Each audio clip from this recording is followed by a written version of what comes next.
Hi Kickstarter Nation, this is AP Klosky, here with the first of your Tuesday video update series for Cold Steel Wardens, role-playing in the Iron Age of comics.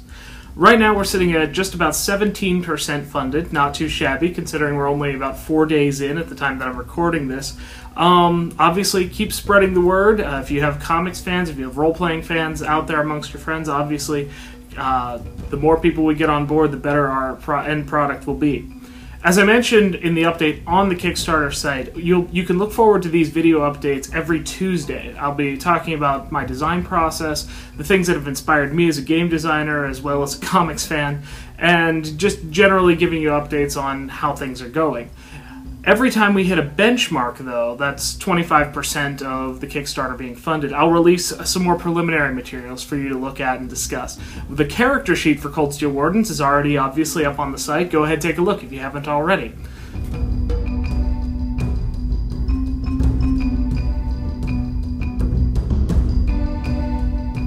So, one of the big questions that people have been asking is, what exactly is the Iron Age of comics? Well, within the nomenclature that I've been using and that I've seen across the internet and is generally accepted, comics writing is divided primarily into 5 eras of writing. We have the Golden Age, Silver, Bronze, Iron or Dark as some call it, and the Modern Age or Electrum Age. Obviously we have kind of a metallic theme going on.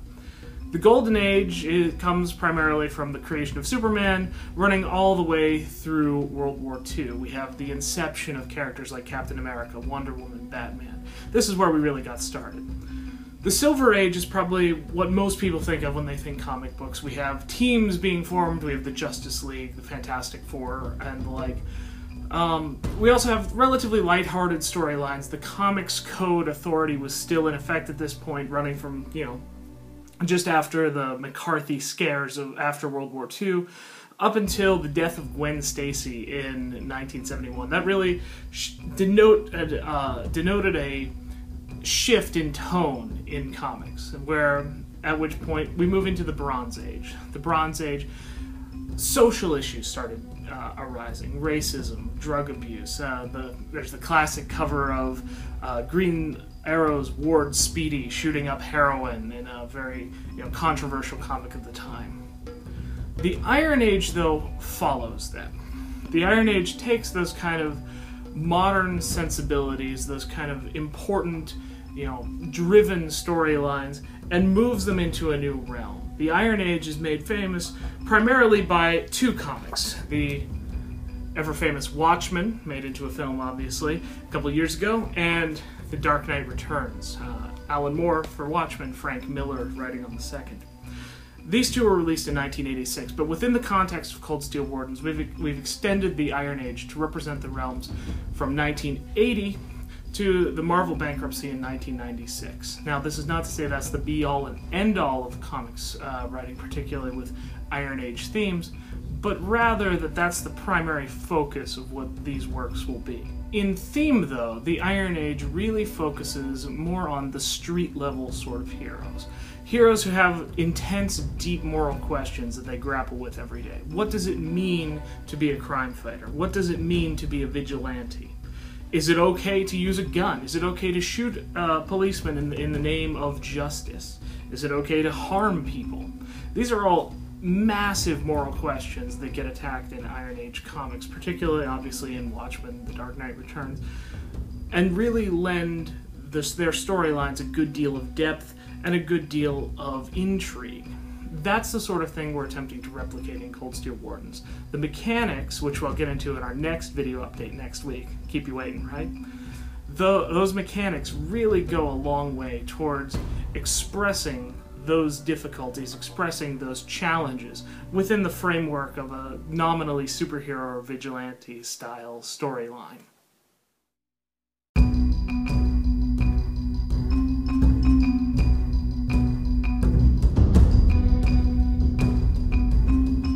So let's take a little bit and talk about inspirations, at least in terms of comics. We'll save the gaming stuff for our next update. Obviously, I've done a fair amount of comics reading over the years. You can tell from my my wardrobe so far in these videos. But in order to give you a sense of where I'm coming from in designing Cold Steel Wardens, let's take a look at some of my favorites and how I've taken those ideas and moved them into Cold Steel Wardens. First up, Jeff Loeb and Tim Sale's classic Batman: The Long Halloween. This was the inspiration for The Dark Knight movie that Christopher Nolan directed, and then another Iron Age storyline, No Man's Land, later became The Dark Knight Rises. Well, what we have here is a great tour through Batman's incredible rogues gallery. We have the Joker, Two-Face, Mad Hatter, Scarecrow, but we also get to witness that intense personal struggle with justice put forward not just through Batman, but also through Commissioner Gordon and Harvey Dent, who, sorry, spoiler alert, through the course of the comic becomes Two-Face. So we have, in the context of a greater superhero story, we also have an intense inner struggle. What does it mean to uphold justice, and what does that mean for our characters throughout the course of the story? Our second one is kind of a neglected one. This is Ghost Rider: Trail of Tears. This is by Garth Ennis, and you probably know Garth Ennis more from comics like Preacher, or from The Boys, or from his run on Punisher. But he did two fantastic runs on Ghost Rider, and I particularly like this one. Rather than set in the American Southwest as per the Johnny Blaze era Ghost Rider, rather than being set in New York for the Dan Ketch Ghost Rider, this is actually set just post-Civil War and doesn't actually focus on the Ghost Rider as much as it does Travis Parham, a man who's seeking vengeance for the death of a former slave family that took him in after he was wounded during the Civil War. This comic exceptionally brings up the idea of vengeance versus justice, which is a massive overarching theme in Cold Steel Wardens. What does it mean to uphold justice? What does it mean to uphold law? In this case, we have our titular Ghost Rider, eliminating some very unsavory people, while Travis Parham is doing much the same, but in different means. That those means and ends, obviously, philosophically, end up creating a massive point of difference in our characters. So this one, even though this is a relatively modern book, we would file that under the modern age. By chronology, Ennis's work is obviously very heavy with Iron Age themes. Next up in terms of inspirations, you might recognize this one from our promo video, or hopefully you've read it already. The Question, not necessarily just Zen and Violence, that's just the first volume. I'm kind of a trade paperback junkie. I like to have everything nice and bound. But Denny O'Neil's run on The Question is phenomenal in expressing Iron Age themes. We have a deep fixation on Eastern philosophy and spirituality. We have a very, very heavy, gritty setting, rife with crime and corruption, and that continued questioning. What can one man do in the face of such adversity? So, obviously, great place to start, especially with one of the lower tier, so to speak, DC characters. I first found my way into The Question through Justice League Unlimited. Actually, I was like, who is this guy in Fearful Symmetry hanging out with Green Arrow and Supergirl? So, but that led me to pick up a series that I, to this day, absolutely adore. Next up is something just kind of on the cusp of the end of the Bronze Age leading into the Iron Age, and that is the Iron Man Demon in a Bottle storyline. It has the very famous art here on the back of Tony Stark facing down his bottle of Jack. Obviously here we have a deeply flawed hero. We have a hero who has genuine, actual human problems, things that people struggle with every day. I mean, the disease of addiction is a massive struggle for anyone who's confronted that. So having a superhero take that on puts it in a very different context.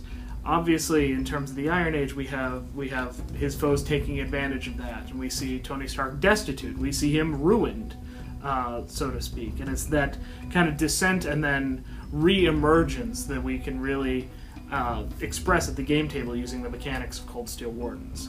Iron Man Iron Man is my favorite superhero of all time, so definitely I couldn't go by without referencing this one. And last up for this update is one of my favorites by Grant Morrison, that is Batman Arkham Asylum, A Serious House on Serious Earth.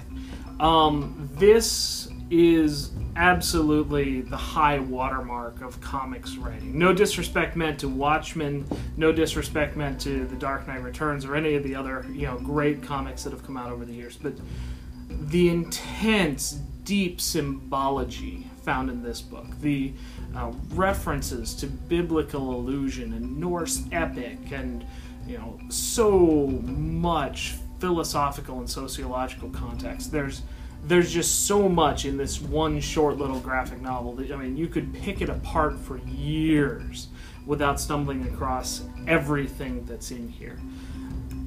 That shift in graphic novels, that shift in comic books, represents something bigger. This is not just a medium for kids. This is not just something to read on the bus or the subway when you're bored. This is not something to be trifled with, but rather that this has just as much depth and just as much importance and just as much thought process going into it as any novel ever written. I absolutely, if you haven't read this, you owe it to yourself. Go out, buy it, pick it up, and wrestle with it, because it's a phenomenal book and has obviously deeply influenced the sort of things that you'll be able to see in Cold Steel Wardens as time goes on. That about does it for this video update for Cold Steel Wardens. Next week, we'll be back on Tuesday. You'll receive another video update. We'll talk a little bit about the game mechanics themselves. We'll run through the character sheet and talk a little bit about how the game itself is played and what mechanics are fostered to help get that Iron Age feel.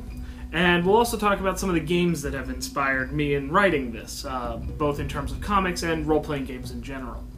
I hope you keep spreading the word on Cold Steel Wardens. The more people we got on board with the Kickstarter, the better the final game product will be. The more content we can include, the better art, the better layout we can afford. If you'd like to chat with me, you have some opportunities coming up. I will be the featured guest at the Beautiful Brains Backroom Chat that's hosted by Clint and Jody Black this Thursday, the 6th, from 9 to 10. And I'm also the featured guest at the #RPGNet chat this Tuesday, the 11th. So if you'd like to chat with me one-on-one virtually, you have some opportunities coming up. I'm also looking at potentially hosting a Google Hangout. If that's something you'd like to see, drop us a comment on the Kickstarter. I hope you pledge to us. If you have already, thank you very much. It's much appreciated, and have a great game.